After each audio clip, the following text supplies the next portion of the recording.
안녕하세요. 연합인포맥스 선임기자 워싱턴이 선재규입니다. 오늘이 2020년 10월 23일 금요일입니다. 이제 미국 선거가 꼭 열 하루가 남았습니다. 이제 금방 이제 트럼프하고 바이든의 그 마지막 토론이 시작이 되는데요. 최근 여러 가지 상황을 한번 정리를 해드릴게요. 우선 이제 그 미국의 그 사전 투표가 지금 뭐 굉장히 많이 늘어났습니다. 지금 갓 집계된 걸 보면요, 미국의 그 선거 정보 프로젝트라는 그 기관에서 집계를 했는데요, 약 4,800만 표. 지금 전망은 올해 그 투표율이 굉장히 높아져가지고 미국 그 유권자의 한 1억 5천 명 정도가 투표를 할 걸로 그렇게 관측이 되기 때문에 거의 한 3분의 1 정도가 지금 이미 그 자기의 표심을 행사를 했다는 얘기인데요. 이런 그 사전투표 그 규모는요, 2016년 그 전체 사전투표를 이미 그 규모에서 넘어간 건 물론이고, 그 당시 이맘때보다 한 8배 정도 많은 겁니다. 그런데 더 중요한 거는 그 성향인데요. 민주당을 지지하는 성향 그 유권자가 사전투표한 비율이 한 51%고, 공화당 쪽은 27%가량으로 훨씬 더 밀린다는 겁니다. 지금 이런 가운데 AP통신이 재미있는 분석을 했는데요. 트럼프가 공포 전략을 구사하는 것 같다, 이렇게 지적을 했습니다. 트럼프가 최근에 미시간 주세에서 민주당이 여러분들이 알고 있는 그런 민주당이 아니다. 좌파가 미국의 역사와 가치를 지우고 미국의 삶을 파괴하려고 한다. 그러니까 중도층들이 나를 지지해야 할 도덕적 의무가 있다, 뭐 이런 얘기도 했고요. 그리고 이제 4년 전에는 그 미국의 노년층 65세 이상 유권자들이 힐러리보다는 트럼프를 지지를 했습니다. 당시에 트럼프가 이 65세 이상 유권자 지지율에서 힐러리의 7%포인트 앞섰는데, 이번에 월스트리트저널하고 MBC가 조사를 해보니까 오히려 트럼프가 바이든한테 10%포인트 밀린다는 겁니다. 그리고 이제 더 중요한 점은 대부분의 그 주요 경합주에 65세 이상 그 유권자 인구가 미국 전국 평균치보다 높다는 겁니다. 그러니까 경합주에서도 트럼프가 좀 불리하다는 그런 분석이고요. 이게 이제 모건 스탠리는 이렇게 분석을 했습니다. 트럼프 피로감이 확산되는 것 같다. 2016년 때는 트럼프가 짠 하고 나타나서 정치적으로 좀 때가 덜 묻고 해서 뭔가 신선감이 있었는데, 지난 4년간 집권을 보면은 의제 설정도 모호하고 초점이 없고 산발적인 이런 한계들을 미국 유권자들이 느끼기 시작한 것 같다는 겁니다. 그래서 이런 그 중도층, 물론 이제 이번 선거에서는 2016년보다 중도층이 많이 줄어들어, 왜냐하면 이제 확연히 엇갈렸기 때문에. 그런데 그런 중도층한테 이런 트럼프 피로감이 민주당에는 좀 유리한 요소가 될 거라는 지적도 있고요. 그리고 이제 그 퍼시픽 센트리 인스티튜트라는 기관에 있는 찰스 모리슨이라는 사람이 분석을 했는데, 이 사람은 미국 동서문화센터 회장하고 상원 고위직을 지낸 사람인데요. 바이든이 그동안에는 이제 트럼프 대항마, 저 사람은 트럼프하고 싸우는 사람이구나 정도로 생각을 했는데, 이제는 미국 유권자들이 바이든 그 사람이 어떻지? 그리고 그 사람 정책이 어떻지 하는 좀 더 구체적인 관심을 갖게 시작했다는 겁니다. 그것도 어떤 변화인 것 같다는 지적을 했습니다. 지금 뭐 바이든이 그동안에 너무 안 보인다는 얘기도 많았고요. 이제 곧 이제 마지막 토론이 시작이 되는데요.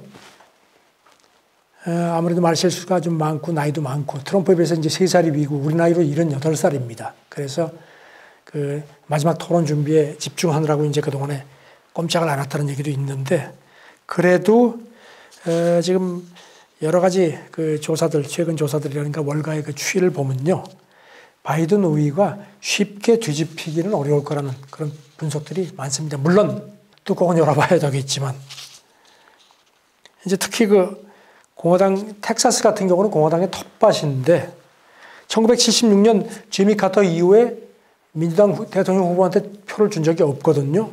그런데 이번 그 가장 최신 여론조사에서 두 사람이 똑같이 47% 동률로 나왔다는 겁니다. 경합주도 아시다시피 지금 뭐 바이든이 앞서 있는 가운데 조금 트럼프가 좁히는 듯하고 뭐 오락가락하고 있는 상황인데요. 그리고 이제 또 이런 그 여론조사 관련해서 주목할 만한 게요.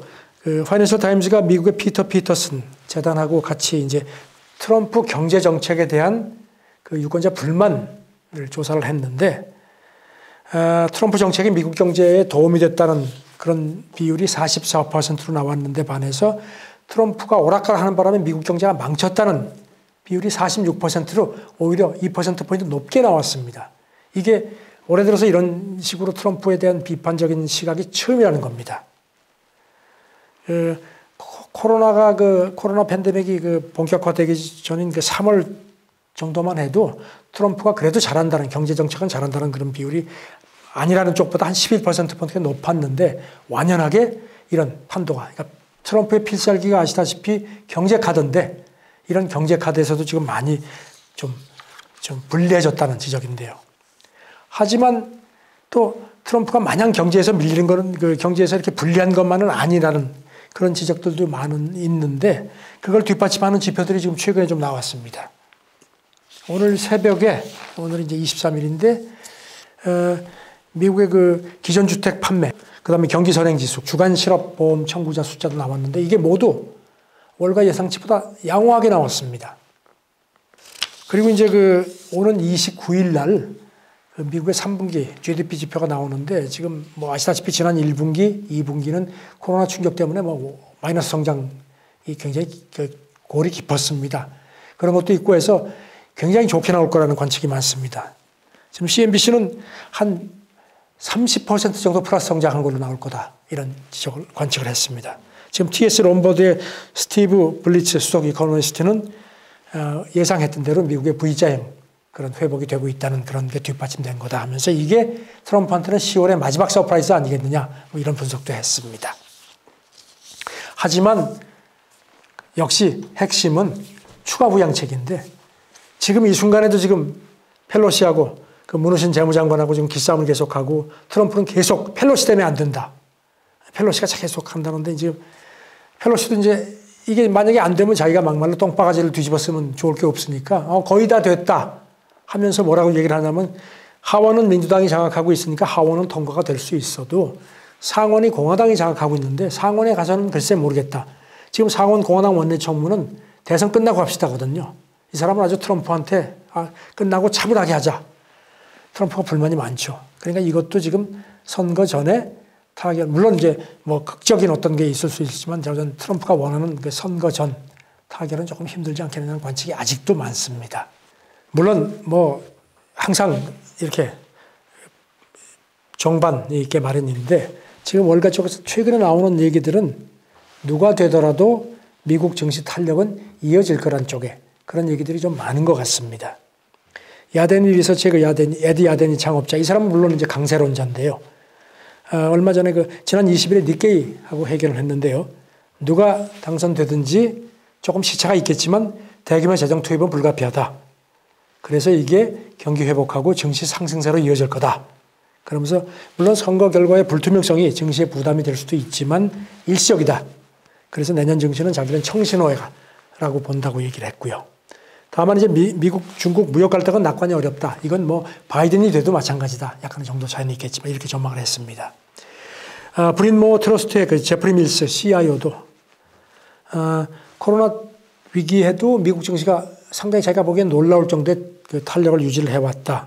그래서 선거를 앞두고 선도적인 매도가 있을 수 있지만 일시적이다. 왜냐하면 수익에서 주식을 대체할 상품이 자기가 보기에는 없다는 겁니다. 도이체 방크 그 인터내셔널 프라이빗 뱅크의 그 투아 후인 유럽 아태 담당 CIO도 지금 아시다시피 미국 국채 금리가 좀 낮은 수준이고 중앙은행도 지금 장기 저금리 기조를 뒷받침하는 상황이기 때문에 주식 외에는 달리 그렇게 눈에 띄는 대안이 없다고 본다. 그래서 그런 전략이 아직도 유효하다. 그러면서도 두 가지는 좀 조심해 주십시오. 이렇게 당부를 했습니다. 하나는 코로나, 지금 아시다시피 코로나가 지금 가을철, 겨울철 재확산이 심각하거든요. 그거로 인해서 그 봉쇄, 셧다운이 재개될 수 있다는 거. 이미 유럽은 뭐 통금 확대되는 등 움직임이 안 되는지, 그래도 전처럼 3월 그때 심각한 데처럼 완전히 닿지는 않고 있는데 그거 조심하라. 그걸 주목하라는 거고요. 그 다음에 역시 단기적인 선거 변동성도 주의해라. 그리고 지금 상황에서 위험 선호를 하려면은 하이힐드 쪽이나 이머징 마켓에 들어가는 게 좋겠다고 권고를 했습니다. 반면에 조금 이제 좀 신중론에 좀 무게가 실리는 얘기들도 있습니다. 모건 스탠리의 그 미국 주식 담당 최고 전략가인 마이크 윌슨은 미국 대선을 전후해서 한 달 정도 상당한 불확실성은 그건 어쩔 수가 없을 거다. 그래서 S&P 지수가 최근 고점에서 자기가 보기에는 한 10% 정도 조정될 거다. 이렇게 되어 있습니다. 그러면서 이제 시장 불안 요소로다가 뭐 짐작하시겠지만 추가 부양책 논의가 지금 계속 기싸움을 하고 있는 거하고 코로나 재확산 그리고 이제 뭐 미국 대선 문제 그리고 했는데 블룸버그 통신은 이 윌슨 그 전략가가 지난 8월에도 그 S&P가 그때 한참 막 강세를 보였는데 충격에 취할 거다 하면서 매도를 권고했는데 그게 딱 맞았다. 이 사람 말을 좀 귀담아 들어라 이렇게 또 지적을 했습니다. 이런 가운데 지금 오늘 새벽에 구겐하임 그 파트너스의 그 스콧 마이너드 최고 CIO가 이런 얘기를 했습니다. 지금 미국 증시가 태풍의 눈 속에 있다. 이런 표현을 썼습니다. 그러면서 지난 3, 4월의 그 변동성하고 비교하면은 어떤 뭔가 좀 상대적으로 차분해 보이지만 우려되는 이슈가 많다. 그러면서 그래서 지금 태풍의 중심에 있는 것 같다. 아시다시피 태풍의 중심은 굉장히 조용하거든요. 그 바깥에는 뭐 엄청난 그 요동을 치지만 그런 표현을 썼는데요. 그러면서 재정 부양책 없이는 안 될 거다 이런 얘기를 했습니다. 역시 부양책이 가장 주목할 만한 소재라는 지적을 했습니다. 그럼 도대체 어떡하란 말이냐 그런 생각들을 하실 겁니다. 여기에 지금 모틀리 풀이라고 미국 주식정보 전문 매체가 있는데 그 선거 전까지 미국 선거 전까지 4가지를 유의하는 게 좋겠다 이렇게 권고를 한 게 있어서 소개를 해드릴게요. 지난 18일자 이런 이제 권고를 했는데요. 첫째는 포트폴리오를 다변화해라. 증시가 폭풍이 올 경우에 대비해서 충격을 완축하는 데 도움이 될 거다.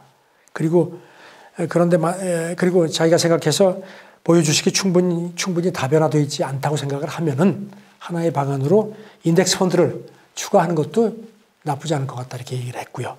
둘째는 이미 손해를 본 종목이 있으면 과감하게 던지라는 겁니다. 좀 아쉬워가지고 쥐고 있으면 증시가 막 요동칠 때 그때는 이미 때가 늦는다는 겁니다.